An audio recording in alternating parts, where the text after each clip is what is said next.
Ormanda 3 yaşında kaybolmuş bir çocuk. Anne baba alkolikmiş, evleri ormanın kenarındaymış, vahşi köpekler arasında büyümüş çocuk. Bulunduğu zaman 10 yaşında bulunuyor, köpekler gibi havlıyor, köpekler gibi başını yıkıyor, 4 ayak üzerinde yürüyor, köpekler gibi yiyor. Ancak 20 yaşında 2 ayak üzerinde durmayı öğretmişler çocuğa. 5-6 seans sonra çocuk elini cebine soktu, ip çıkardı. Eğer düzelmeseydim kendimi asacaktım dedim, ipi çıkardı bana verdi. Eşler arasında sağlıklı bir iletişim kurmanın en etkili yolları nelerdir? Eşler arasında sağlıklı iletişim kurmanın en etkili yolları burada. Aynanın karşısında 1,5 saat ağlıyordu. Ağlama sebebi yüzünü çamur gibi görüyor. Çirkin olma korkusu. Birkaç defa eline silah almış, kafasına sıkmak istemiş. Balkonda saatlerce beklemiş atmak için. Düşünce geliyor. Şeytan Allah'tır diyor mesela. Ben nasıl böyle düşünüyorum diyor. Bu düşünceyi gidermek için. 200 defa günde elini yıkamıştır. Temizlik obsesyonları da vardır. 12 saat alaturga tuvalette durup dizi yarı olan vaka biliyoruz. Kaygı ve stresle savaşmayacağız. Kaygı ve stresle dans edeceğiz. Bunlar yapıldığı zaman tedaviyle ilgili güzel sonuçlar alınabiliyor. Bu nedenle bu kadar şiddetli bile olsa tedavisinin olduğunu bilsin. Tedavisi yok, bu düzelmez diyen eski tıp yaklaşımı değişti şimdi. Hocam hoş geldiniz. Hoş bulduk. İlk sorumuzla başlayalım isterseniz. İlginç vesvese ve takıntı vakalarından bize biraz bahseder misiniz? Vesvese, takıntı vakaları küçük bir alandan büyük bir alana kadar geniş bir obsesyon türleri, takıntı türleri var. Mesela en son rastladığım bir örnek söyleyeyim. Bir aynanın karşısında 1,5 saat ağlıyordu kişi. 1,5 saat ağlıyor. Ağlama sebebi kendini, yüzünü çamur gibi görüyor. Kendini beğenmiyor. Çirkin görüyor. İğrenç, çirkin görüyor. Birkaç defa eline silah almış, kafasına sıkmak istemiş. Balkonda saatlerce beklemiş atmak için. Hastaneye yatırıldı mesela, böyle bir vakaydı. Kendini, bu beden dismorfik bozukluk diye geçiyor. Yani çirkin olma korkusu o noktaya gelmiş ki takıntı şeklinde. Onun dışında başka şey düşünemiyor. Hani biz 60 dakikanın 50 dakikası bunu mu düşünüyorsun dediğim zaman 60 dakikası bunu düşünüyorum diyor. Başka şey düşünemez hale geliyor. Ve bu derece bütün hayatında başka bir yaşam alanı oluşmamış. Kapsüle bir şekilde yaşıyor. Dünyadan kopuk yaşıyor. Sadece evde odadan çıkmıyor. Böyle bir tek düşünce takıntı haline gelmiş. Bu psikotik noktaya gelmiş artık kişinin takıntısı. Bir adım ilerisi şizofren artık. Gerçeklikten bağı kopuyor kişinin. Normalde obsesyon saçma olduğunu bilir kişi. Takıntı denildiği zaman bir düşünce tekrarı var. Kişi inanır o düşünceye. İnandığı zaman o düşünceye o takıntı değil, onun doğru olduğunu savunur, onu anlatır. Buna zihinsel geviş getirme deniyor kişi. Ruminasyon deniyor. Aynı şeyi tekrar tekrar düşünüyor. Onun için olması için ısrarla uğraşıyor. Ama obsesyon dediğimiz takıntı türünde ise kişi saçma olduğunu biliyor. Fakat saçma olduğunu bildiği halde onun düşünceyi engelleyemiyor, durduramıyor. Bu kişinin yaşam kalitesini çok bozan bir şey. Başka bir öyle bir vakada mesela dini obsesyon vakası biliyorum böyle durumlarda. Dini obsesyon kişi şeytan Allah'tır diyor mesela. Düşünce geliyor. Şeytan Allah'tır diye düşünüyor. Ben nasıl böyle düşünüyorum diyor. Ondan sonra ciddi şekilde o düşünceyi düşünmekten başka şey düşünemez hale geliyor. Bunu düşündüğü için de gidiyor 200 defa günde elini yıkamıştı bu düşünceyi gidermek için. 200 defa elini yıkamıştı. Temizlik obsesyonları da vardır. Mesela temizlik kompulsiyonları, obsesyonlar. 12 saat alaturga tuvalette durup dizi yarı olan vaka biliyoruz. Büyük bir mücadele veriyor kimse. Bu tarz obsesyonlar tabii çoğu bunların klinik vaka, hastaneye yatırılıyor. Çoğunda da hastaların takip edildiği zaman daha önceleri düzelme konusunda tıp çok başarılı değildi bu hastalıkların tedavisinde. Ama son 10 yılda güçlü tedavi yöntemleri çıktı ortaya. Ben yine öyle bir vaka biliyorum. Obsesyonla baş edememiş. Tam böyle silahı alıyor, kafasına götürüyor, sıkmak üzere kafasına artık. Yani buradan kurtulmam lazım diyor. Tam kafasına silahı sıkacağı zaman salavat getiriyor. Ondan sonra salavat getiriyor, ya bunu ben ne yapıyorum diye bırakıyor silahı. Bıraktıktan sonra o anda da eşi giriyor içeri. Bize getirdiler. Dedim yani salavat getirmesi nasıl sende şey yaptı? Ya ben önemli işler yaparken salavat getirme alışkanlık haline getirmişim ben dedi. Burada da çok önemli bir karar olduğu için onu yaptığım için aklıma geldi, oradan birdenbire ne yapıyorum diye vazgeçtim dedi mesela. İnsanın hayatında öğrendiği şeyler, bazı dini ritüeller işe yarıyor kişinin. Ama bu kişileri incelediğimiz zaman beyinlerinde ciddi şekilde bu serotonin dopamin maddesinin azalmasıyla ilgili bulgular ortaya çıkıyor. Beyindeki sinyal akışı yavaşlıyor, enerji akışı bozuluyor, beynindeki aşırı stres hormonu salgılıyor. Bu vakalarda manyetik tedavilerle, elektriksel tedavilerle beyni bir nevi yeniden programlamak gerekiyor bu kişilerde. Yeniden reprogramming yapmak gerekiyor. Hatta daha ilerisi rewiring deniyor. Yani beyindeki bozulmuş bağlantıları yeniden bağlantılamak gerekiyor. Bunlar yapıldığı zaman kişi tedaviyle ilgili çok güzel sonuçlar alınabiliyor. Bu nedenle bu kadar şiddetli bile olsa tedavisinin olduğunu bilsin. Tedavisi yok, bu düzelmez diyen eski tıp yaklaşımı değişti şimdi. Kul hakkını yemeyle ilgili bir obsesyonu vardı bir hastamızın. Yolda yürürken tahta parçasına basıyor. Filanca bir kişinin. Onun tahta parçasına bastım, ona zarar verdim, kul hakkına girdim mi diyor. Ondan sonra kişi, ya benim üstüm pisse camiye girdim, herkese pisliğimi bulaştırdım. Herkesin namazı bozuldu, ben sorumluyum diyor. Aşırı suçluluk duygular hissediyor. Yani dini obsesyonlar genellikle kişide aşırı günahkarlık, suçluluk, yetersizlik duyguları uyandırdığı için eşlik eden depresyon nedeniyle bir müddet sonra bu bir anda olmuyor bu tabii. Yıllarca sürüyor. Beyindeki devamlı stres hormonları salgılanıyor. Enerji akışı, sinyal akışı hızlanıyor beyinde ve kişinin beyninde hazla ilgili, mutlulukla ilgili kimyasallar var. Dopamin, serotonin gibi. Mesela bağlanma ile ilgili kimyasal var, oksitosin gibi. Bütün bunlar bozulduğu zaman kişide normalde kişinin aklına günde 1-2 defa ölüm düşüncesi gelirken 10-15 defa gelmeye başlıyor. Beyindeki serotonin seviyesiyle ilgili ya.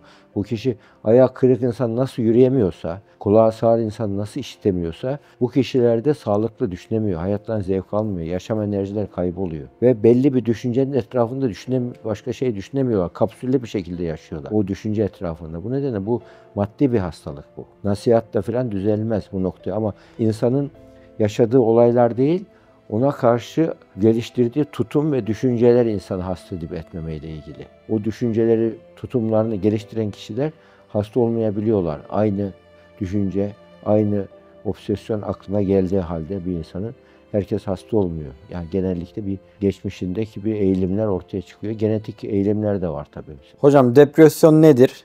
Kişi neden depresyona girer? Depresyon bir hastalık, beyin hastalığıdır onu söyleyeyim. Şimdi depresyon türleri var. Majör depresyon dediğimiz ağır depresyon türleri var. Bipolar depresyon. Bir de distimi dediğimiz ya da minör depresyon dediğimiz depresyon türleri var. Bu minör depresyonda çoğu zaman ilaç gerekmez. Terapi işe yarar, yaşam felsefeleri işe yarar. Biyolojik boyutu daha azdır bu depresyonun ama biyolojik boyutu yüksek olan majör depresyon, melankolik depresyon vardır. Yani ben melankolik depresyon olan böyle bir vaka biliyorum literatürde. Kaynar suyu açıp onun altında intihar etmişti. Acı çeke çeke. Çünkü ben bunu hak ediyorum diyordu. Korkunç intiharlar yaparlar. Acı çekmeyi kendi hak ediyorum gibi kötü intihar şekilleri yaparlar. Yani o derece yaşamaktan zevk almayan kişiler haline gelebilir. Bu tabii yani bu hastaneye yatma derecesinde psikotik depresyonlar bunlar. Gerçeklikte kopmuştur öyle bir vaka. Yine böyle bir genç vaka biliyorum ben.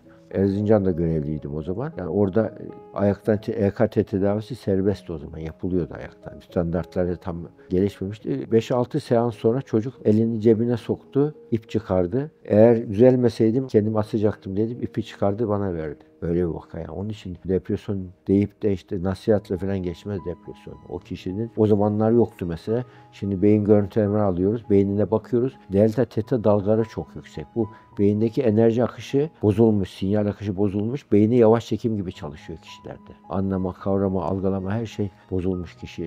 Şunu alıp şuradan şuraya koymak gözünde büyür böyle kişinin. Yavaş çekim gibi merdivenleri çıkar. Bulaşığı yavaş çekim gibi yıkar böyle kişiler. Bütün gün yatağı açıktır. Hiç yataktan çıkmaz. Devamlı yatma isteği vardır kişiler. Yani bunlar zor hastalıklar gerçekten. Yani yaşamayan da bilemez. Dışarıdan genellikle zannediliyor işte ya. Kişinin kendi elinde, kendi iradeni kullan zannediyor. Abi o kişi bunu istem dışı bu yapamıyor. Kulağı duymayan bir insan duyduğu demek gibi yapamaz bu kişi. O nedenle bu kişiler tıbbi biyolojik boyut ön planda. Beyindeki altyapı düzelmeden terapi işe yaramaz bu kişilerde. Onun için öncelik nörobiyolojik boyutu düzeltmeden nöropsikolojik boyutu ve yüksek psikolojik fonksiyonlarını terapilere geçemeyiz onlarda. Önce altyapıyı düzelteceğiz. Altyapı düzelirse problem çözen organ beyin. Algılar beynimiz, yorumlar ve cevap verir, tepki verir. Beyindeki altyapıyı düzeltmeden o kişinin depresyonunu tedavi etmeye çalışmak şu anda imkansız gibi bir şey ama bu ağır depresyon türleri için. Sonuçta bazı kişiler ise kedisi öldüğü için depresyona giren vakalar var. Çünkü sevgi nesnesi kedidir o. Sevgi yatırımını kediye yapmıştır. Onu sakın kesinlikle kınamamak lazım. Onun için sevgi nesnesi odur. Onu elinden aldığın zaman hayatta bağı korkar. Mesela bazı kişilerin sevgi nesnesi bedenidir. Bedenine yapmıştır yatırımını, sevgi yatırımını. Narsistik yatırımını bedenine yapmış diyoruz ona. Bu kişiler ne yapıyorlar? Bedenine yaptığı için tansiyonu yükselince panik kapılıyor. Ya ben öyle iş adamı biliyorum ya. 1 milyar dolar bütçe yönetiyorum ama tansiyonumu yönetemiyorum diye gelmişti. Gelme sebebi de yani narsistik yatırımını bedenine yapmış, bedenim sıfır hata çalışmalı. Her şeyi kontrol ediyorum, milyar doları kontrol ediyorum. O halde vücudumu da ben kontrol etmeliyim. Ona dedik ki vücudumuz senden daha akıllı. Vücuduna karıştırma, çomak sökme, tıbba bırak sen onun tedavisini. Sen kendi işinle meşgul ol deyip tedaviyi eğer kabul ederse kontrol duygusu yüksek oluyor bu kişiler. Evet. Her şeyi kontrol etmek istiyor, bedenini de kontrol etmek istiyor. Bu kişiler narsistik yatırımını işine yapıyormaz, iş adamları. İşinle ilgili bir ters gittiği zaman intihar ediyor. Çünkü işi onun hayatındaki sevgi yatırımını en tepe işine yapmış. İşini kaybettiği zaman varoluş sebebim ortadan kalktı diyor.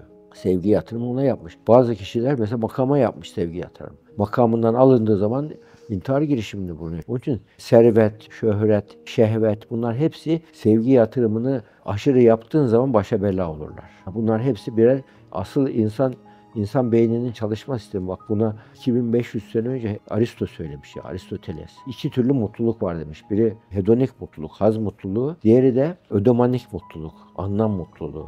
Ve bunun şu anda biyolojik karşılıkları bulundu. 10 sene içerisinde bulundu.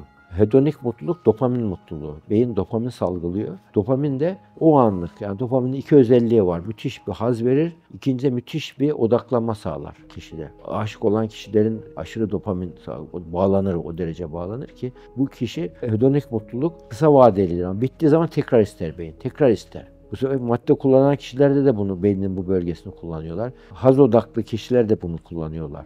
Haz bitince ikinci bir haz istiyor. Bitince ikinci bir haz istiyor. O hazzı mesela makam, şöhret hazzına kapaldı. Gidecek korkusuyla artık bütün etik değerlerini her şeyini alt üst edebiliyor kişi. İhmal edebiliyor. Onu kaybetme korkusuyla kontrol kaybetmiş oluyor kişi. Ama fikir, ideal, anlam mutluluğunda beyin serotonin istiyor. Serotonin salgılıyor. Serotoninerjik ilaçlar, antidepresan ilaçlar zaten hemen alır almaz tesir etmez o anda. 2, 3, 4 hafta sonra tesiri başlar antidepresanlar. Onun sebebi de beyin serotonini birden üretmiyor. Yavaş yavaş üretiyor. Bir insan eğer anlam, ego ideali, yüksek bir hedef için düşünerek mutlu olmayı başarıyorsa anlam mutluluğudur. Beyin serotonini o zaman üretmeye başlıyor.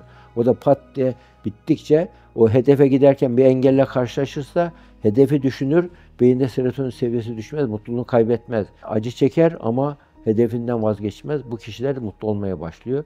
İnsan yüksek bir hedefe bağlandığı zaman bu mutluluğu yakalayabiliyor insan. Yani insan sevgi yatırımını böyle kontrol edebileceği ve devam ettirilebilir şeylere yaptırırsa kişi o mutluluk kalıcı mutluluk oluyor. Kontrol edemeyeceği, geçici, kayıp giden şeylere yatırırsa kaybetme korkusuyla gene mutsuz oluyor. İnsan sevgi yatırımını bir anlama bağlaması lazım. Ama mesela bunun için Hazreti Mevlana mecazi aşkla ilahi aşkı bu şekilde tanımlıyor. Mecazi aşklar işte hedonik.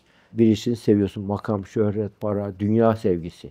Bunlar mecazi aşklar. Ama ilahi aşklar nedir? Vuslata kavuştuğu zaman, Allah'a kavuştuğu zamanki ona düğün gecesi diyor. Ölüm onun için sadece mekan değiştirmek oluyor. Yani o vuslata kavuştuğu zaman Sufi metafizikte bu öğretiliyor. Bu anlam peşinde koştuğu için mutluluğu yakalayabiliyor bu kimse. Çünkü kontrol edebileceği, çünkü büyük bir anlamın parçası oluyor. Çünkü daimi bir sevgi, yaratıcıya bağlanmak büyük bir anlamın parçası olmaktır. Ve böyle bir anlandığı zaman kimse en kötü olayda bile teselli bulabiliyor. Hayata anlam katmak, insanın problemlerine teselli verebilecek bir yüksek bir inancının, duygusunun olması Zaten terapide de kullanıyoruz bunu. 12 basamak tedavilerin basamaklardan birisi de yüksek bir anlamın parçası olmasıdır kişinin. Yaratıcıyla bütünleştiğini hisseden kişi bunu yakalayabiliyor. Psikiyatrik tedavide antidepresan kullanmak zorunlu mu? Şimdi antidepresan kullanmak genellikle kişide depresyon tanısı aldıktan sonra önemli. Depresyon dediğimiz zaman genellikle takma kafana, gez toz geçer, kendi kendine doktor ol, iradeni kullan, yediğin önünde yemediğin arkanda, rahat sana batıyor falan gibi böyle nasihatlerle geçecek bir durum gibi. Yani depresyon bir beyin hastalığıdır. Majör depresyon, bipolar depresyon dediğimiz bu depresyon da artık kişi istem dışıdır. Beyin ölçümleri yaptığımızda onu, beynin haritalamaları çıkarıyoruz. Beyindeki sinyal kayıtlarını ölçüyoruz. Beyin fonksiyonunu ölçtüğümüz zaman MR'da bir şey çıkmaz bak. Beyin görüntülemesi aldığı zaman MR çekersin bir şey çıkmaz. EEG'de de epilepsi çıkmaz. EEG'nin gelişmiş bir formu var. Kantitatif EEG. Onu yaptığımız zaman beyinde hangi bölgesiyle nasıl bağlantı kuruyor? Beynin karar verici bölgesi. Anksiyeteli bir depresyonda aşırı beta dalgası çıkıyor. Beta dalgası beynin savaşır gibi çalışma delgesi. Kuşkucu bir kişi ise beynin arka alanlarında daha çok fonksiyon bozuluyor. Hatta beyni savunmada çalışıyor. Yani bu kişi futbol oynasa hep savunmada oynarmış. Her şeye itiraz ediyor sonra kabul ediyor. Bakıyorsun o kişi hayattan zevk alamayan kişiler beyinler devamlı tetikte oldukları için zaten acı çeken kişiler bunlar diyorsun. Beynine bakıyorsun daha kişiyi görmeden bu kişinin beyni acı çeken bir kişi bu. Beyninde savaş var. Beynim arı kovanı gibi diyorlar. Durmuyor diyor beynim. Devamlı düşünceler vızır vızır düşünce dolaşıyor diye durduramazlar yani bu kişiler. Bu durumda ilaç tedavisi gerekiyor. Dediğim gibi 15 gün içerisinde bir kimse depresif ruh halini düzeltemezse 15 günü geçerse uzmana gitmesine fayda var böyle durumlarda. O artık hastalık günlük yaşam aktivitesini bozuyordur onu. Günlük işlerini bozuyordur. İnsan ilişkilerini bozuyordur. Hangi alanda kendiyle barışık olmasını bozuyordur bir. İş dünyasında mutlu değildi, huzursuzdu. İkincisi sosyal uyumunu, arkadaş ilişkilerini bozuyordur. İş, meslek uyumunu, verimliliğini bozuyordur. Aile yaşantısını bozuyordur. Gelecekle ilgili kaygı vardır, hep korku vardır. Bu durumda artık ayağı kırık insanın nasıl ortopediste giderse beyin fonksiyonu bozulduğu zaman da insan ilaç kullanması uzman eşliğinde tabii. Ayşe Hanım, Fatma Hanım tavsiyesiyle depresyon ilacı kullanırsanız başınız belaya girer. Ben öyle bir hasta biliyorum. Bu şekilde ilaç kullanmıştı. Yeni evli bir genç hanımefendiydi. Aldığı ilaçta beyindeki serotonin seviyesi aşırı artmış. Artınca ne oluyor biliyor musunuz? Tüpçüye aşık oldu. Tüpçü geliyor, sonra sıcak güzel davranıyor. Sonra biz tedaviye ilaç başladık ya ben bunu nasıl yaptım dedi. Elinde değil onun. Beyinde serotonin aşırı salgılanınca kişi ilgi gösterene aşık oluyor. Hatta öyle ki immoral behavior deniyor. Kişinin ahlaki değerlerine, temel değerlerine aykırı şeyler yapmaya başlıyor kişi. İlgi gösterene aşık oluyor. Kişi aklına gelen ilk şeyi hemen yapıyor. Hayali gerçekliğe inanıveriyor hemen kurduğu hayaller. Ama bu karar veren organ beynimiz. Duygu, düşünce, davranış arasındaki ilişkiyi oluşturan beyin sağlıklı karar veremiyor, sağlıklı düşünemiyor, sağlıklı algılayamıyor, yorumlayamıyor. Kişi de bu sefer bunu bilmeyen bir kimse, aile bilinçli değilse hemen evliliği bitiriveriyor. Halbuki hasta kişi sorumlu değil ki. Rastgele ilaç almış başkasının tavsiyesiyle. Onun için vebaldir. Antidepresan ilacı bir insana vücudun ihtiyacı olmadan verip de onun ruh halini bozarsanız vebaldir. Böyle olup da evliliğe olumsuz sonuçlanan çok vakalar var. Yani onları görüyoruz. Psikolojimizin bozuk olduğunu nasıl anlarız? Vücudumuzdaki fiziksel bütünlük bozulduğu zaman ne hissederiz? Ağrı hissederiz, değil mi? Kaslar gerilir, ağrı hissedersin, ilaç kullanırsın, tedavi olursun. Psikolojik bütünlüğümüz bozulduğu zaman da anksiyete hissederiz. Onu anksiyeteye, kaygıya, endişeye psikik pain deniyor. Yani psikolojik ağrı. Psikolojik bütünlüğünü bozulduğunu hissettiği zaman sebepsiz bir sıkıntı hisseder.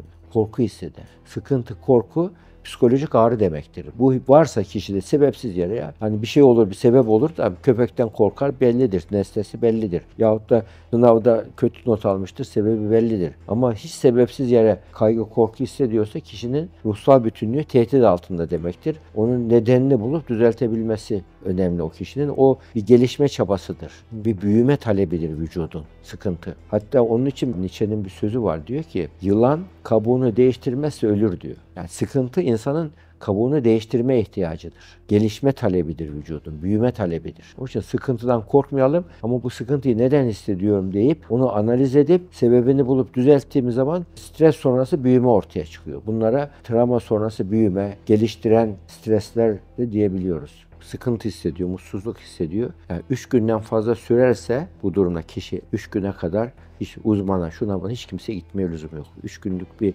stres normal kabul ediliyor. Yani 15 güne kadar kendine insan bir kredi vermesinde fayda var. Ufak bir stresle hemen bir uzmana gitmek gerçekçi değil, doğru değil. Çünkü stres araba kullanmak gibidir. Araba kullanırken zaman zaman yolda arızalar olur, problem çıkar, trafik zorlukları yaşanabilir. Bunlara karşı trafik tıkandı diye hemen usta çağırmazsınız, şoför çağırmazsınız. Onun için kişi bazı problemleri kendi çözmeyi başarabilmesi gerekiyor. Buna insanın ruh halindeki 3 ana alan var. Bu 3 alanı iyi yönetirse stresini yönetir. Birincisi kişinin communication stil dediğimiz iletişim stili. İletişim stilimizi insanlarla doğru şekilde yapabilmemiz gerekiyor. İnsan ilişkilerinde, sosyal ilişkilerde. Diğeri problem çözme stilimiz. Yani kişi bir probleme karşılaştığı zaman o problemi nasıl çözeceğini iyi bilmesi gerekiyor. Problem çözmeyi bilmezse, kaçınırsa problemden stres büyür. Probleme abartılı tepki verirse yine büyür problem. Felaketleştirirse gene büyür. Kişinin genellikle olayları ele alış tarzıyla, bakış tarzıyla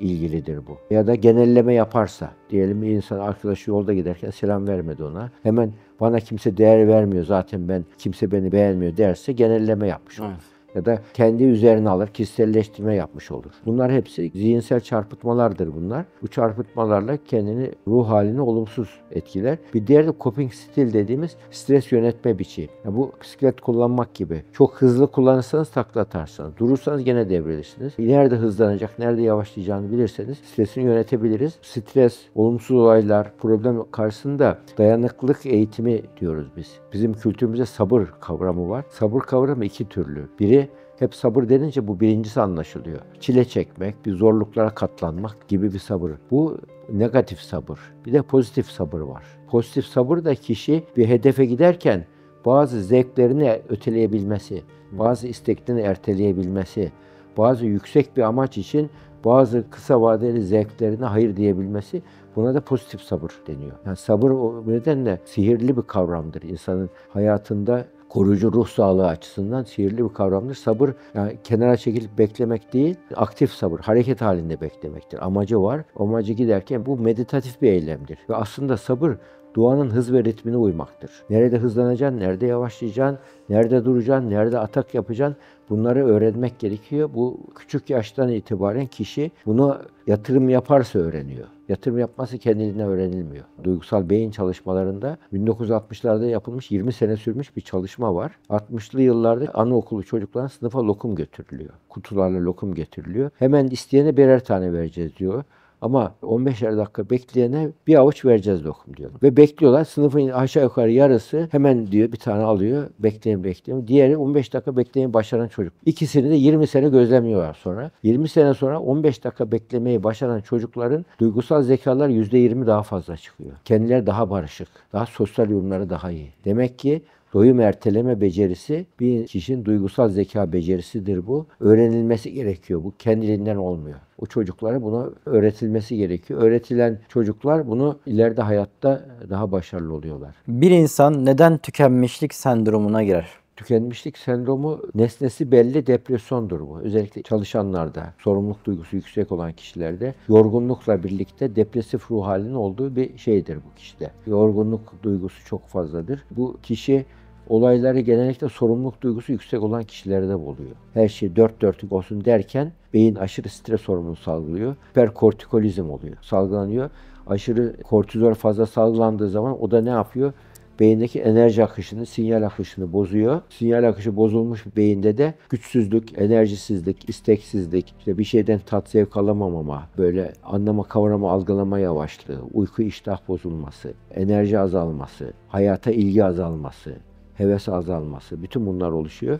Bu durumlarda kişi olaylar karşısında yetersiz, çaresiz hissediliyor. Bunun tabii kronik yorgunluk sendromuyla tükenmişlik sendromunu karıştırmamak lazım. Kronik yorgunluk sendromunda immün sistem, bağışıklık sisteminde yetersiz cevap vardır. Ama tükenmişlik sendromunda bağışıklık sistemi iyi olduğu halde kişide şey vardır. Olayları çözememe, çaresiz hissetme vardır. Bir de özellikle prenses gibi yetiştirilmiş kişilerde, her istekleri karşılanmış, bütün ihtiyaçları giderilmiş, hep konfor içinde yerleşmiş kişilerde hayat olaylarını karşılaştığı zaman tükenmişlik yaşıyor. Bütün ihtiyaçlarını evde anne yapmış. Bütün isteklerine karşı evlendiği zaman evlilik sorumluluğu gidiyor. Bir de kocası iş bekliyor, çocuklar iş bekliyor. Yapamam be diyor, tükenmişlik sendromu gibi yaşanıyor.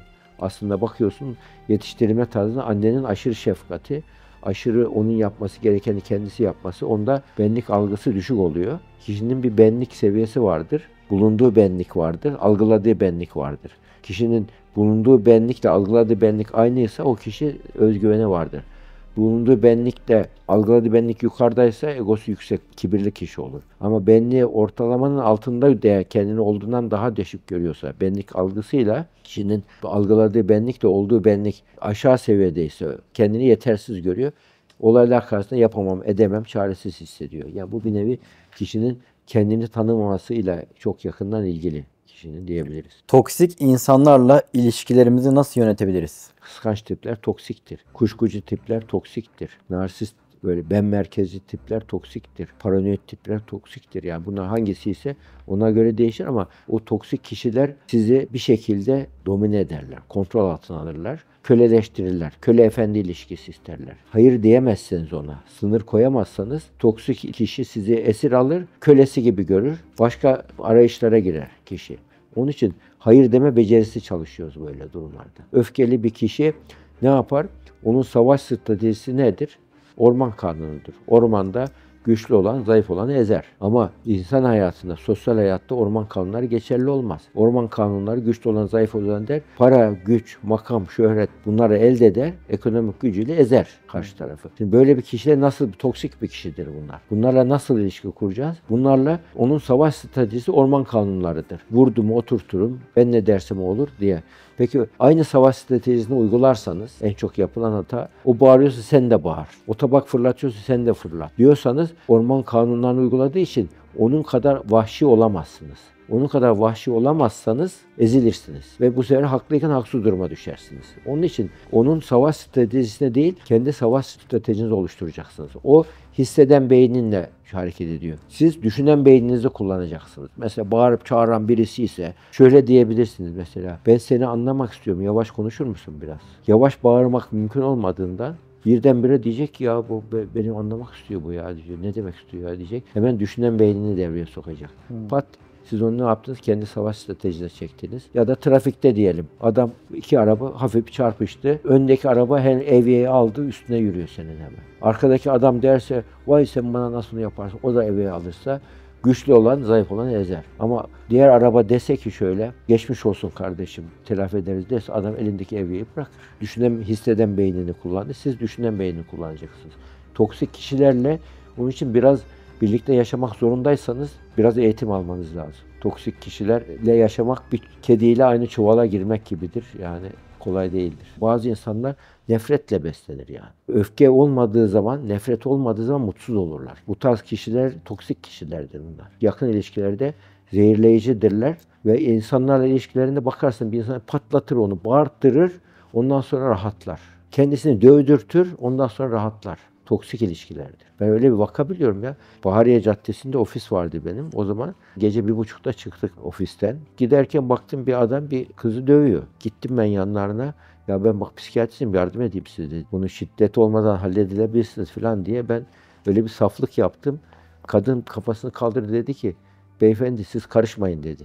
Birisi dövüyor, birisi dövdürüyor. Alan da veren de mutlu. Bize bazen bir şey düşmez deyip hemen uzaklaştık oradan. Yani bu da öyle besleniyor, öyle bir ilişki kurmuş. Onun için antisosyallerle histrionikler iyi anlaşıyor. Antisosyaller kötülük yapmaktan zevk alıyor.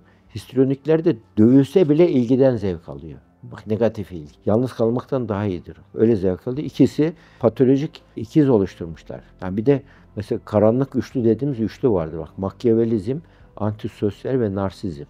Bu üçü bir aradaysa bomba gibidir bu kişi. Makyavelizm nedir? Amaca ulaşmak için her şey serbesttir der. Antisosyal ne der? Suça beceriklidir, acıma merhamet duygusu yoktur, empati yoktur. Ve narsizm nedir? Ben merkezcidir, dünya kendi etrafında dönüyor gibi. Bunlar herhalde şeytan insan kılığına girse böyle olurdu toplumda. Bu üçlü bir arada olduğu zaman en tehlikeli kişilerdir. Böyle bir kişi de gördüğün zaman yılandan, akrepten kaçar gibi kaçmak lazım. İkili ilişkilerde yalnızlık korkusu ve stres yönetimi nasıl olmalıdır? Şimdi ikili ilişkilerde Yalnızlık varsa bu kaçıngan kişilikler ortaya çıkabiliyor. Borderline kişilikler ortaya çıkabiliyor. Mesela ikili ilişkilerde yalnızlık korkusu olan bir kimse şöyle yapar. Sevdiği kişiye kızar ona, ağzından geleni söyler, bağırır, çağırır, her şeyi söyler. Ondan sonra arkadan şunu söyler, sakın beni bırakma. Bu kişide yalnızlık korkusu vardır. O kişi de kovalar onu, o kaçar, kaçtıkça daha çok kovalar. Böyle bir ilişki ortaya çıkar. Yani ciddi borderline kişilik bozukluğundaki kişilerin ilişkisidir. Yalnız kalma korkusu vardır. Kaybetme korkusu vardır. Yalnızlığı gidermek en temel ihtiyaçlardır. Kadın beyni ile erkek beyni bu açıdan farklı çalışır. Erkek beyni bir problem olduğu zaman sonuç odaklı düşünür. Zihinsel sığınağına çekilir, düşünür, sorunu çözmek için odaklı çalışır. Kadın beyni daha çok stres altında sorun çözerken yalnızlığı gidererek sorun çözmeye çalışır. Tek başına değil de paylaşarak çözmeye çalışır. Yalnızlığı giderme ihtiyacı kadına daha çoktur. Bir kadın kendini geliştirmişse yalnızlık giderme ihtiyacına fazla olmadan ön beynini geliştirdiği için kişi frontal lobunu yönettiği için beynin kaptan köşküdür orası. Yalnız olarak da mutlu olmayı başarabilir. Bir erkek de problem karşısında tek başına problemi çözmek yerine takım çalışması yaparak problemi çözmeyi öğrenmesi gerekir. Kadının da kendi çözebileceği problemleri takım çalışmasıyla çözebileceği problemleri ayırt etmesi gerekiyor kadın beyniyle. Kişinin muhakkak grup zekası oluşturması gerekiyor. Bireysel zekalar tek başına işe yaramıyor. Bu zaman bireysel dehalar yerine grup zekası daha iyi sonuç veriyor. Çünkü iki kişi bir takım olabiliyorsa İki gözle, iki kulakla görmüyor artık. Dört gözle, dört kulakla görüyor gibidir. O yokken bile onun adına bazı bilgiler alır, gelir konuşur onunla. Bak şöyle şöyle oldu, şu bilgi var, şunu şöyle şöyle yapalım der. O başka bir yerdeyken eşiyle ilgili bilgileri alır. Onunla ilgili iki göz, iki kulak değil, dört göz, dört kulak gibi hareket ederler. Bu nedenle bu kişiler takım çalışmasına daha çok sağlıklı karar verir. Hem yalnızlığı giderme ihtiyacını karşılamış olurlar. Hem de problem çözmeleri daha kolay olur. Tıpatıp aynı olan kişiler, bu eşler de dahil. Tıpatıp aynı bunlar anlaşamazlar. Yani artı yeter, eksi yeter. Artı eksi olması lazım. Yani kadın erkek yahut da iki arkadaş muhakkak tıpatıp aynı olması gerekmiyor. Bazı konularda zıtların dinamik dengesi gerekiyor. Biri A söylerse öbürü de A söylerse orada bir takım çalışması olmaz. Sadece birbirlerine karşı fedakarca yürüyen bir ilişki olur. Ama bir gelişme yolunda ilerleme olmaz. Ama iki zıt ilişki aynı amaç için birlikte hareket ederse orada büyüme olur. Büyümenin olabilmesi için zıtların dinamik dengesi gerekiyor. Bu aile içi ilişkilerde de, sağlıklı anne baba olabilmekte de, iş yerinde de, takım çalışmasında da zıtlıklardan korkmamak gerekiyor. Zıtlıkları tamamlamak gerekiyor. Yani zıtlıkları tamamladıkça gelişme, büyüme olur. Bu gizli psikoloji yasasıdır. Yani zıtların dinamik dengesiyle aynı amaç için farklı mizaçtaki insanları benzer hareket şekliyle çalıştırmak takım çalışmasıdır. Yalnızlığı giderir ve aynı zamanda kişilerin stresini yönetebilir, sorunlarını çözebilir hale gelir. Yoksa birbirinin aynı olan kişiler birbirlerine karşı sorular. Sana karşı bir şey hissetmiyorum ya demeye başladılar. Birçok evlilikte 50 yaşından sonraki kopmalar öyle olmuştur. Birbirlerini tolere etmişlerdir. Ondan sonra bir şey hissetmiyorum sana demişlerdir. Ama arada bir fırtınanın faydası var. Kaygı ve stresi nasıl yönetebiliriz? Kaygı ve stres düşmanımız değildir bizim. Kaygı ve stresle savaşmayacağız. Kaygı ve stresle dans edeceğiz. Kaygı ve stresi karşımıza alıp düzeltmeye çalışmayacağız. Onunla birlikte yürümeye başaracağız. Çünkü stressiz bir hayat beklemek gerçekçi değil. Evet. Mümkün de değil, doğru da değil zaten. Stres her olayda önümüze çıkacak. Stresi biz şöyle düşüneceğiz. Tehdit boyutu var, fırsat boyutu var. Tehdit boyutu nedir? Şunu kaybedeceğim, sınav geçemeyeceğim. Şu işim ters gidecek. Bu işin tehdit boyutudur. Bir de fırsat boyutu nedir? Bunu aştığım zaman şunları öğrenmiş olacağım. Bunu kazanmış olacağım. Şu hedefime bir adım daha yaklaşacağım. Hayat yolunda merdivenlerden bir basamağı daha aşmış olacağım. Böyle düşündüğü zaman olumlu bakış açısı stresi fırsata dönüşür. Olumsuz bakış açısı stresi tehdide dönüştürür. Çünkü insanın yaratılıştan, insan çocuğu doğumdan psikolojik olarak prematür olarak doğuyoruz. Erken doğum. Erken doğum olduğu zaman çocuk ne olur? Nefes alamaz. Cihaza konur biliyorsunuz. küveze konur. Şimdi ama insan zihinsel, nöropsikolojik olarak prematüre doğuyor. Ördek yumurtadan çıktığı zaman hemen suya atarsın, yüzer. Bir hayvan doğum yaptığı zaman bir iki silkelenir, bir zürafa yavrusu doğar, hemen yürümeye başlar. Ama insan bir sene sonra ancak iki ayak üzerinde yürüyebiliyor, 15 sene sonra iyi kötü ayırmaya başlıyor.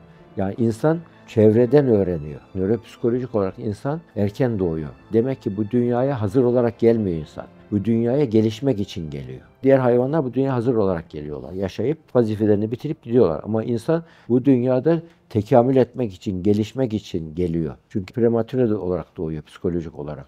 O halde 0-6 yaş arasındaki çocuğun öğrendiği bütün bilgiler hayatındaki bütün bilgilerin %50'sinden daha fazla. Mesela bir çocuk eline şey alıyor, bardak alıyor, dökmeye çalışıyor.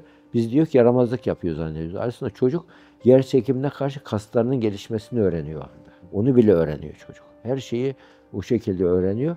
Bu öğrenme oturmayı, konutmayı, sevmeyi, nefret etmeyi hepsini öğreniyor. Literatüre girmiş birçok vakalar var. Vahşi çocuk vakalar var. 50-60 civarında vaka var literatüre girmiş. Mesela bir tanesi Ukrayna'daki Oksana Malaya vakası. Ormanda 3 yaşında kaybolmuş bir çocuk. Anne baba alkolikmiş. Evleri ormanın kenarındaymış. Vahşi köpekler arasında büyümüş çocuk. Bulunduğu zaman 10 yaşında bulunuyor. Köpekler gibi havlıyor. Köpekler gibi başını yıkıyor. 4 ayak üzerinde yürüyor. Köpekler gibi yiyor. Ancak 20 yaşında 2 ayak üzerinde durmayı öğretmişler. Sevmeyi bile öğrenememiş çocuk. Otistik gibi. Aslında otistiği yokken 3 yaşına kadar gayet sağlıklıyken ondan sonra kaybolduğu zaman bak. 3 yaşından sonra bile kaybolması onun bir nevi bütün öğrendiklerinin kaybolmasına sebep oluyor. Yani bu nedenle annelik babalık çok önemli şeydi. Çocuk da sosyal ortamda öğreniyor. Çocuk. İnsanın gelişmesinde sosyal beceriler, insan ilişkileri çocuk gelişiminde vazgeçilmez şeylerdir. Bu özellik nedeniyle bizim insanın sosyal bir varlık olduğunu unutmamamız gerekiyor. Ve insan bunu yaparken diğer taraftan da insan anlam arayışında var insanda. Burada Yalom'un 4 tane temel anksiyetesi var insanda. 4 temel korkusu tarif ediyor. Ama diğer canlılarda bu yok. Sadece insanda var. Bununla ilgili metakognisyon genlerinden bahsediliyor. Zihin üstü genler. Zihin üstü genler nelerdir? Sadece insanda var, diğer canlılarda yok. Mesela bu genlerden birincisi anlam arayışı geni. Ki hiçbir canlı insan dışında ben kimim, nereden geldim, nereye gidiyorum, niçin sorularını sormaz. İnsan soruyor bunu. Hayatın anlamı ne diyor? Mesela anlam arayışıyla ilgili logoterapi diye terapi yöntemi geliştirmiş Viktor Frankl var. Onun yazdığı bir kitap, logoterapi kitabı var. Orada Holocaust kendisi 37-38 yaşındayken Viyana'da oluyor. Kamplara düşüyor. Holocaust kamplarına. Orada psikiyatrist, genç bir psikiyatrist. Yeni de evliymiş. Yakınların hemen hemen çoğu ölüyor. Yani bir yakını orada bir rüya görüyor. 30 Mart'ta ben kurtulacağım diye rüya görüyor. 30 Mart oluyor. Birkaç gün geçiyor. Kurtulmuyor. Ondan sonra pat diyor ölmüş o arkadaş. Onun üzerine diyor ki ya onu hayatta tutan ona inanmasıydı, bir anlamıymış. O halde bu anlam insanı hayatta tutan bir şey diyor ve o bir anlama tutunarak hayatta kendisini yıkılmadan Holocaust'a dayanıyor ve ondan sonra da bu terapi yöntemini geliştiriyor. Viktor Frankl isimli psikiyatristin öğrenilebilir.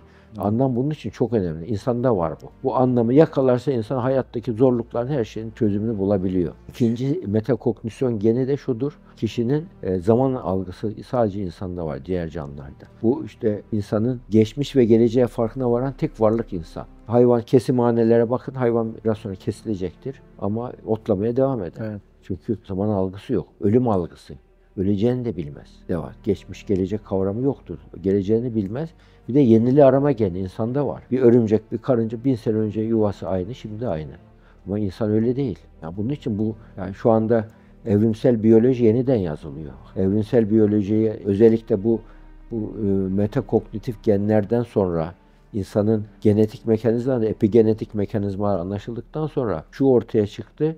Biyoloji yeniden yazılmalı ortaya çıktı ve özellikle de şu epigenetik mekanizmalar şöyle. Dediğim gibi ormanda kaybolan o çocukta epigenetik mekanizmalar gelişmediği için o kişi ormana adapte oluyor. Ama insan arasında olsaydı insan davranışına adapte olacaktı. Sonradan bunları öğrenecekti insan. Bu epigenetik mekanizmalar 1-2 nesil aktarılabiliyor. Mesela bununla ilgili hayvan deneyleri var. Farelere küçük elektrik şoku veriliyor. Arkasından kiraz çiçeği koklatılıyor farelere. Fareler bunu öğrendikten sonra farelerin çocuklarını takip ediyorlar. Onlarda da kiraz çiçeği kokladığı zaman korku kaçma davranışı ortaya çıkıyor. Yani o eğitim almadığı halde annesinden babasından almış. Annenin babanın yiyip içtiğine dikkat et, çocuğa geçebilir sözünün aslında bu epigenetik öğrenilerek olabiliyor. Bir iki nesil eğer onlar uyar verilmezse köreliyor, gelişmiyor. Genetik aktarım bir iki nesil, yani tam kalıtsal değil. Mesela aynı şekilde solucanlarda yapılmış bir deney var. Solucanlara küçük elektrik şoku veriliyor, kasılıyor hayvan. Kasılırken aynı zamanda kırmızı ışık yakılıyor. Böyle eğitiliyor. Bir müddet sonra solucan elektrik şoku vermeden kırmızı ışık verince kasılıyor tekrar solucan.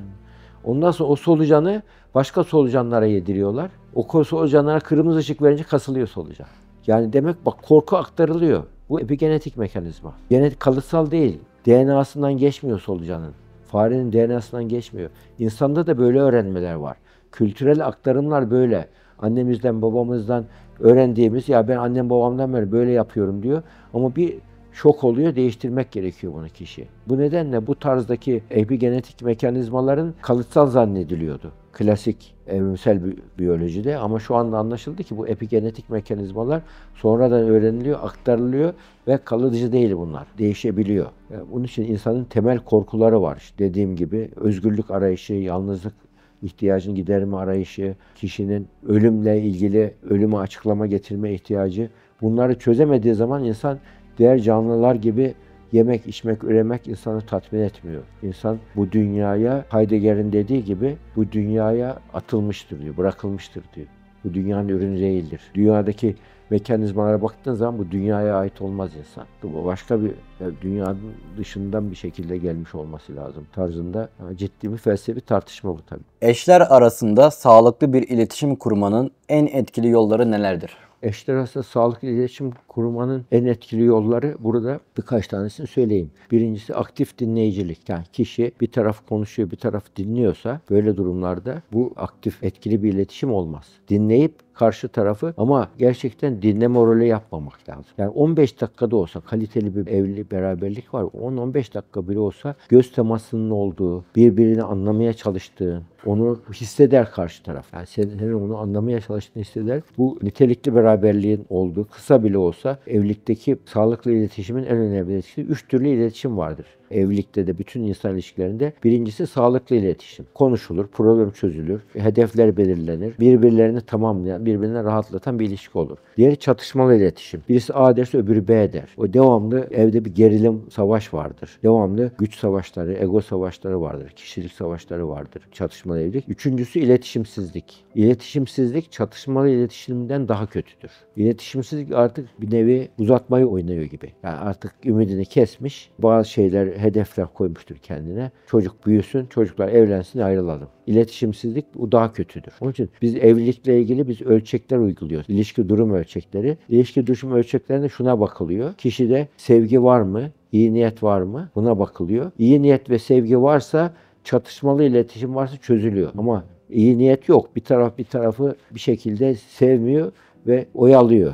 Yalan söylüyor. Dürüst bir ilişki yok. Böyle durumlarda niyet okuma var mesela diyelim. Var mı? Niyet okuma varsa, bir taraf öbür tarafın söylemediği şeyi söylemiş gibi inanıyorsa, beklenti seviyesi yüksekse, karşı tarafın gerçekçi olmayan beklentileri varsa, yani yapamayacağı şeyleri ondan bekliyorsa, yani aşırı talepkarsa, bu durumda ne oldu? Çatışmalı iletişim ortaya çıkıyor ve burada genellikle böyle beklenti düzeyinin yüksek olması, zihin okumanın olması, insan ilişkilerinde sağlıklı ilişkilerin kurulmasını engelliyor kişilerde. Bu evlilikteki bütün evlilikte özellikle dikkat edilmesi gereken 3 dönem vardır evlilikte. Birinci dönem romantizm dönemi.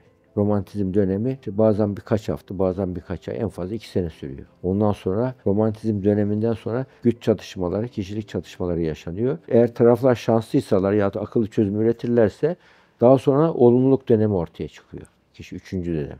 Bunun için burada en çok yapılan ego savaşları oluyor işte. Bencillik. Yani evliliğin en büyük düşmanı da zaten benim dediğim senin dediğim, benim param senin param, benim annem senin annem, bu konular. En büyük düşmanı bu oluyor. Burada bir kıyaslar çok düşman oluyor mesela. İletişim hatalarından birisi. Kıyas yapmak.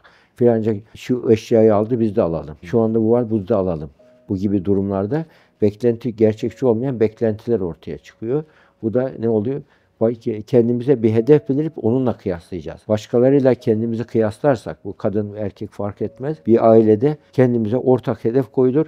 Bak biz şu anda şunu yapıyoruz, ileride şunu yapacağız diye hedef koyup onunla kıyaslarsa evlilik sağlıklı yürür. Ama başkalarıyla kıyaslayarak yapılan eğilik, analoji insanın öğrenme yöntemidir. Kıyas yaparak insan öğrenir ama bunu senin kontrolünde olan bir şeyle kıyaslayacaksın. Kontrolünde olmadığın bir konuda kıyaslarsan ne olur? Acı çekersin, kendini yetersiz hissedersin. Çocuklarına da yansır bu. Çocuğu işte bak filanca kişi 5 aldı sen niye almadın? Ona 100 aldı sen niye almadın? Kıyasladığın zaman çocuk ona karşı öfke hisseder. Kardeşi olmuş mesela. Bak kardeşin oldu senin pabucun tama atıldı der. Kıyaslama yapar. Öyle olunca çocuk ne yapar? Gider kardeşinin beşikte uyurken çimtikler. Niye? Buna sebep olan annedir. Kardeşin rekabetini olumsuz etkiliyor. Evlilikte de aynı şey geçerli. Yani iletişim hatalarını iyi bilmek, sağlıklı iletişim kurmayla ilgili yatırım yapacağız. Emek vereceğiz. Bunu yapmazsak kendiliğinden öğrenilmiyor bu. Genetik değil. Eşleşme biyolojik ama evlilik kültüreldir, epigenetiktir. Sonradan öğreniliyor. Çevrenin genlerde yaptığı değişikliklerle oluşuyor bu. Doğuştan gelmiyor. Evlilik kültürümüz doğuştan gelmiyor, sonradan öğreniliyor. Evliliğe hazır olduğumuzu nasıl anlarız? En zor soru ya. Ya evlenmeden önce gözünüzü 4 açın, evlendikten sonra yarım açın diyoruz zaten. Evlilik olgunluk ölçekleri var. 5 ana alanda denklik araştırılır. Kişinin önce ekonomik seviyelerindeki denklik, sosyal hayatlarındaki denklik, yaşam felsefelerindeki denklik, biyolojik olarak, fiziksel olarak denklik, duygusal olarak birbirlerine denklik. Bunlar araştırılır. Sosyal hayatta denklik derken kişi, eşim sadece bana ait olmalı, ben ailesini kabul etmiyorum diyorsa evlilik olgunluğu yoktur onun. Evleniyor kişiler ama o kişinin ailesi, yakınları da var. Yani çocukluğumuzdan beri öğrendiğimiz bir hayat senaryoları var. Hayat senaryolarında anne, baba, kardeşler var. Evlendikten sonra kişi, iki taraf için de geçerli bu, hayat senaryoları getiriyorlar evliliğe. Fakat artık ilişkiye yeni aktörler giriyor. Yeni aktörler girdiği için hayat senaryolarını yeniden yazması lazım kişinin. Hayat senaryolarını yeni aktörlerle yazmazsa yürütemez evliliği. Bunu yapabilirse yürütebiliyor. Bunun için kognitif fleksibilite dediğimiz, yani zihinsel esnekliği olan kişiler evlilikte daha başarılı oluyorlar. Mesela inatçı kişiler evlilikte başarılı olamazlar. Evliliğin en büyük düşmanıdır inatçılık. İnatçılığın arkasında da ben merkezcilik vardır. Her şeyi ben bilirim, benim şartlarıma uyulacak tarzındaki bencil, çıkarcı, sadece kendi açısından olayları değerlendiren bir kişilik tarzı vardır. Yani bu tarz kişiler evliliği yapamazlar. Köle efendi ilişkisi isterler. Evlendiği kişi benim kölem olsun ister. Karşı tarafta sevdiği için o rolü benimser. Hep verir. O da onu doğal hakkı gibi görür. Ama bir müddet sonra şartlar değiştiği zaman bu sefer çatışma çıkmaya başlıyor. Bu nedenle evlilik olgunluğunda ben merkezci olan kişiler evlilikte başarılı olamıyorlar. Diğer önemli özellik de evlilik olgunluğunda sevmek yetmiyor evlilikte. Sevgi artı işbirliği eşittir kaliteli evlilik, uzun süreli evlilik. İyi işbirliği kurmayı beceremiyorsanız iyi evlilik yapamazsınız. Bu nedenle evlilikte modernizm bize şunu öğretiyor. Aşık olduysan evlen, aşık olmadıysan evlenme diyor. Halbuki aşk evlilikte sebep değil, sonuçtur. Sevgi artı işbirliği varsa aşk ortaya çıkıyor kendiliğinden. Sonradan da çıkabiliyor. Ama eğer işbirliği yoksa aşk buharlaşıyor bir müddet sonra. Ego savaşları başlıyor, güç savaşları başlıyor, kişilik savaşları başlıyor. Ne oluyor? Yani evlendiğim kişi de bu kişi farklı diyerek kişiyle çatışmalar yaşanabiliyor. Bu nedenle evlilik birlikte bu uzun bir yolculuğa çıkmak gibidir. Onun için bizim kültürümüzde evlilikte çift eş tabirinden çok refik refika tabiri kullanıyor. Refik refika ne demek? Yol arkadaşı demek. Birlikte uzun bir yolculuğa çıkmışsınız. O yolculuğa çıkarken yol arkadaşısınız. Amaç nedir? Uzun bir yolculukta güzel bir hayat sürmek, güzel çocuklar yetiştirmek, birbirini tamamlamaktır. Ama modernizm evlilikte birbirini tamamlayan ilişkiyi değil, rekabetçi ilişkiyi teşvik ediyor. Kim kimi domine ederse o haklı. Kim kimin üzerine hakimiyet kurarsa o haklı. Bu rekabetçi bir ilişki evliliğe de yansıdı. Kapital sistemin ekonomiyi hareketlendirmek için oluşturduğu rekabetçilik aileye de yansıdığı için evlilikler şu anda çok daha kırılgan oldu, yürümüyor. O yüzden evliliklerde muhakkak tamamlayıcı yaşam felsefesi çok önemli. Kişi iki taraf birbirinin uzun bir hayat yolculuğunda birbirimizi tamamlayacağız diye evlenirlerse zorluklar birlikte aşarlar, birlikte dönerler ve emin olun ileri yaşta çok güzel evlilikler ortaya çıkıyor. Bak literatüre girmiş böyle bir vaka var. 80 yaşlarında çift böyle Alzheimer oluyor karısı. Kocasını bile tanıyamaz halde. Evde kendi temel ihtiyaçlarına giden bakım evine verilmiş. Kocası her gün onu bir ziyarete gidiyor. Oradaki hasta bakıcı diyor ki ya seni zaten hiç tanımıyor ki. Niye geliyorsun ziyarete her gün diyor. O beni tanımıyor ama ben onu tanıyorum diyor. Burada ne olmuştu? O uzun süre o kaliteli işbirlik bu tarzda ortaya çıkıyor.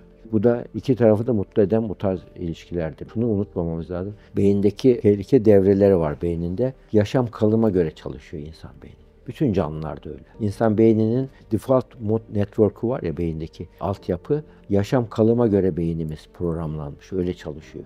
Bu dünyada mutlu olmaya göre beynimiz programlanmamış. Bir insan bunu dünyada mutlu olmaya göre beynini programlamaya çalışırsa geri tepiyor.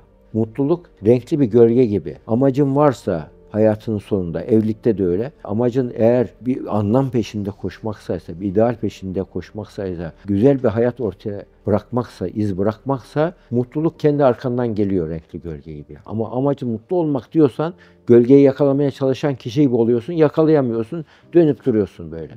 Onun için evlilikte de böyle düşünmek gerekiyor. Evlilikte mutluluğu yakalayacağım demeyeceksin. Evlilikte ortak bir amaç ve anlam için hareket ederseniz mutluluk kendiliğinden gelir. Evliliklerde sosyal medyanın etkisi nasıldır? Sosyal medya evlilikte hem bir tehdittir hem bir fırsattır. Yani sosyal medyaya sanık sandalyesine oturmak doğru değil. Sosyal medya nasıl işte araba kullanıyorsunuz bir teknolojiktir. Teknoloji iyi kullanılırsa bizatihi tarafsızdır. Kişinin hedefine hizmet eder. Ama iyi kullanılmazsa da zarar verir.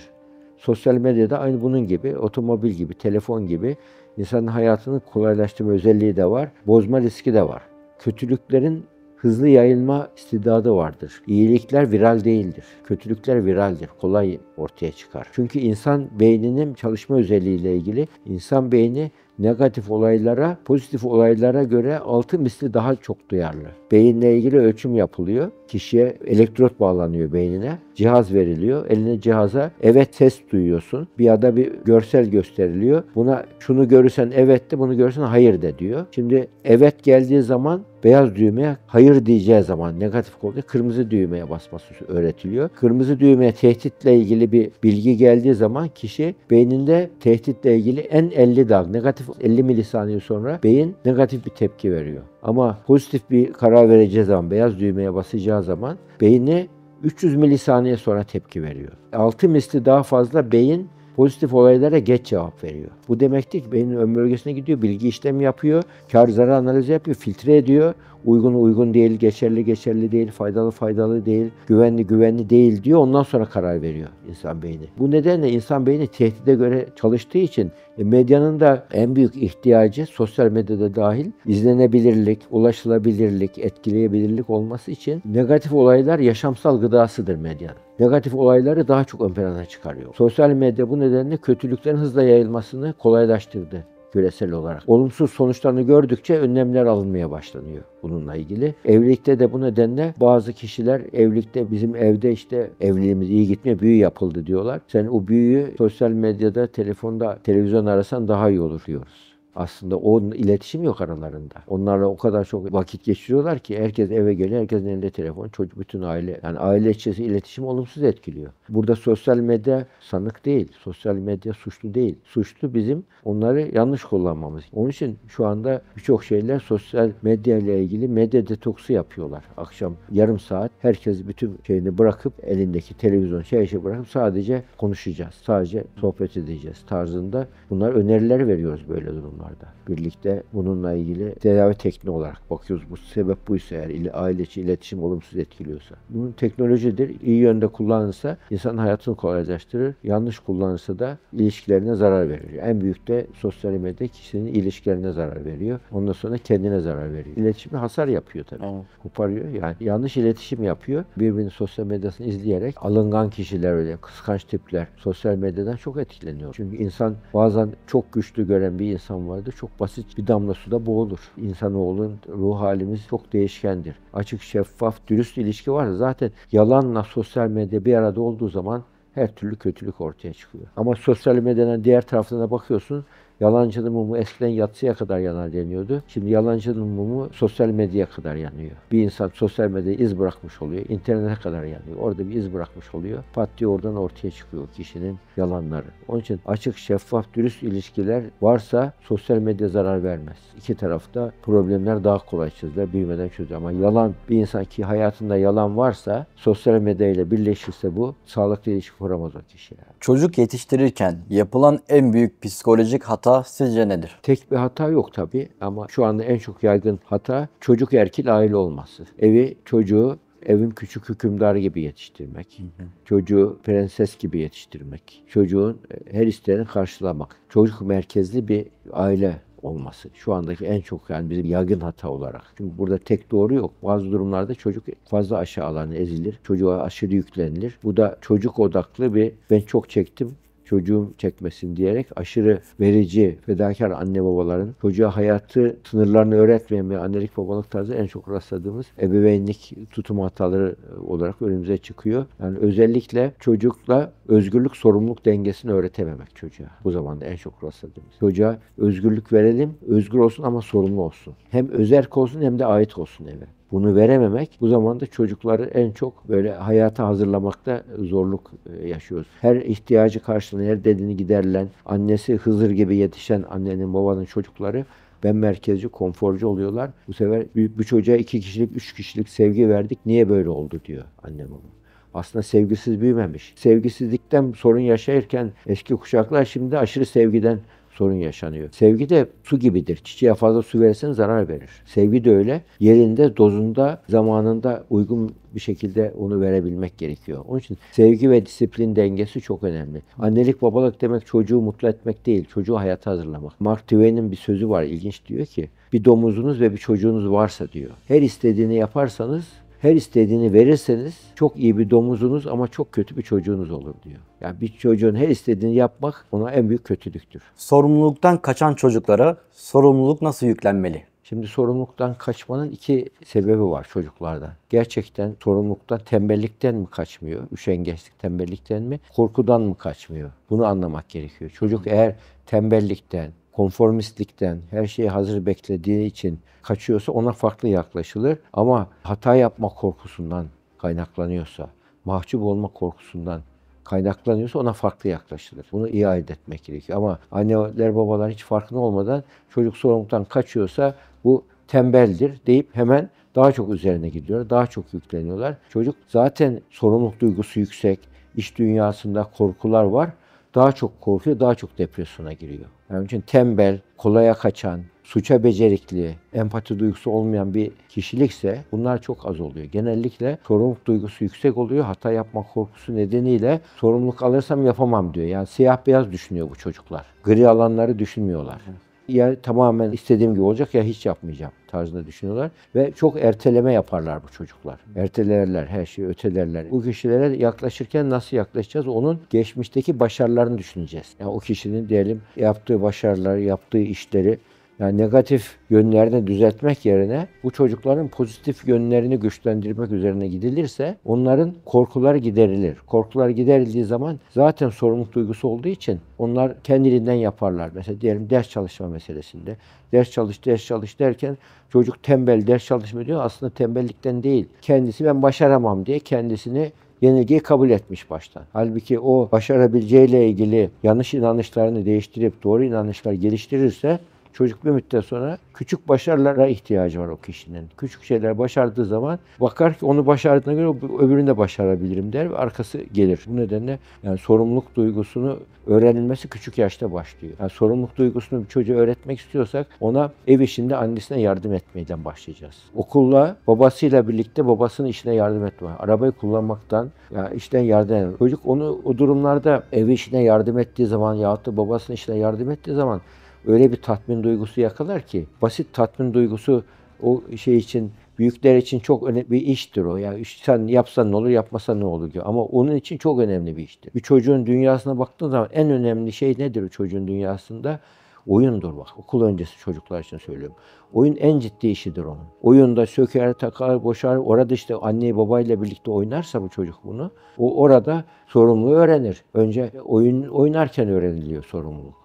Ama hiç oyun oynamıyorsanız çocukla birlikte bir şeyler paylaşmıyorsanız, anı biriktirmediyseniz, mesela bir anne baba çocuğuyla anı biriktiriyorsa, o anın içerisinde bazı sorumluluklar varsa, bazı şeyler yapıyorsa ve o sorumlulukları yaptığı zaman takdir, övgü, onay alıyorsa o çocuk ne yapar? Daha büyük sorumluluklar almaya başlar. Onun yaşının kaldırabileceği sorumluluklar verirsek o çocuğa kaldırır. Ama onun yaşının üstünde sorumluluk verirse yapamam der, çekilir. Ya hep ya hiç. Halbuki bir şeyi tamamen elde edemezseniz bile tamamen terk etme hatası yapmamak gerekiyor. Yani bu kişiler tamamen terk etme hatası yapıyorlar. Aslında hata yapma korkusunu daha çok çanak tutmuş oluyorlar diyebiliriz. Bir başarı hissiyatı gelmesi lazım o çocuğa Tabii, ki ilerlesin. küçük başarılara ihtiyaç var. Yani başardığı zaman rahatlıkla yapabilirim diye anlar. Bu bir ekosistemdir ya. Aile içerisinde bunların ödüllendirildiği, onaylandığı, desteklendiği bir ortamda büyürse çocuk özgüveni gelişir. Özgüven, özbeğeni karıştırıyoruz biz bak. Özbeğen kendini ben neymişim ya duygusu içerisinde. Kendine hayranlık beslemektir. Ama özgüven kişi kendi olumsuz yönünü de görür, olumlu yönünü de görür. Ona rağmen olumluya odaklanmayı başarır. Bunu yapabilirse o çocuktaki özgüvenli davranış gelişir. Bunun tohumu küçük yaşlardan atılıyor. Onun için ailedeki rol paylaşımı da iyi olması lazım. Anne rolünde, baba rolünde. Yani biz çocukların öz saygısını, özgüvenini bazı anne babalar çalıyorlar farkında olmadan. Çocuk ayakkabısını bağlayacak, dur sen bağlama ben bağlarım diyor. Çocuk odayı süpüreci geldi, sen dur sen dersine çalış ben yaparım diyor. Çocuk bu sefer kendisini şey gibi görüyor. Yani yapamazsın. Anne iyi niyetle yapıyor, yardım niyetiyle. Ama çocuk şöyle algılıyor. Demek ki ben yetersizim, yapamam ki benim yanıma annem yapıyor diyor.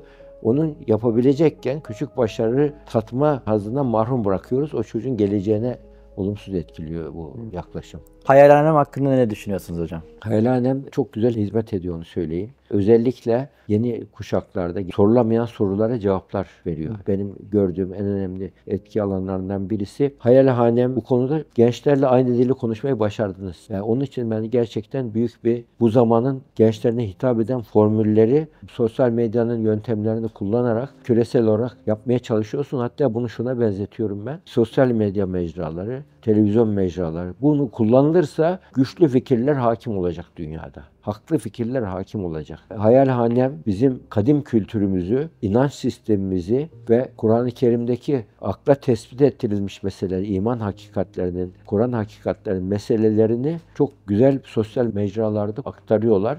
O şekilde yorumlayabiliriz. Siz de Hayalhanem'in yurt içi ve yurt dışı projelerine destek olmak için buradaki linke tıklayarak online bağışta bulunabilir veya aşağıdaki iletişim numaralarından bizlere ulaşabilirsiniz.